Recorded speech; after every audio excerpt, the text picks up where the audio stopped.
Hi guys, আসসালামু আলাইকুম। সবাই কেমন আছেন? আশা করি সবাই ভালো আছেন। আলহামদুলিল্লাহ আমিও ভালো আছি। আজকে রাত বাজে 8:30টায় মাত্র রান্না শেষ করছি। প্রচুর গরম, গরমের জ্বালাই রান্না শেষ করে বাতাসে বইছি, ফ্যানের নিচে। খাওয়া দাওয়া করি নাই, কিন্তু রান্নাটা শেয়ার করতে পারি নাই।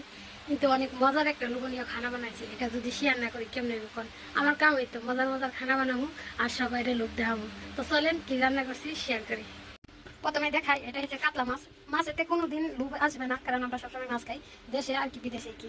কাতলা মাছ বোনা করলাম, ইনশাল্লাহ আগামীকালকে ছোট ভাই আসবে, তার জন্য বাড়াই রান্না করছি। আমি বলতে পারেন এতগুলাকে, আর এমনিতে আমি সবসময় রান্না বাড়াই করি। দেখেন কাতলা মাছের ডিম করলাম। আর এই হইল লোভনীয় জিনিস। বলেন তো এটা কিসের ভর্তা? দেখলে বলতে পারিনি।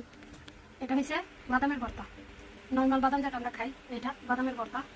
আর এই হচ্ছে শীতের শুটকি দিয়ে কাঁঠালের ভর্তা। দেখেন, দেখতে দেখলে বোঝা যাইতেছে অনেকগুলা শীতের শুটকি দিয়ে কাঁঠালের ভর্তা বানাইছি। আজকে লেবু দিয়ে ইচ্ছা মতে খাবো, ইচ্ছা মতে। গাইস, অনেকে ভাবতে পারেন কাঁঠালের ভর্তা বানান জানা কি? আসলে হচ্ছে কাঁঠালের বিচির ভর্তা আর বাদাম ভর্তা।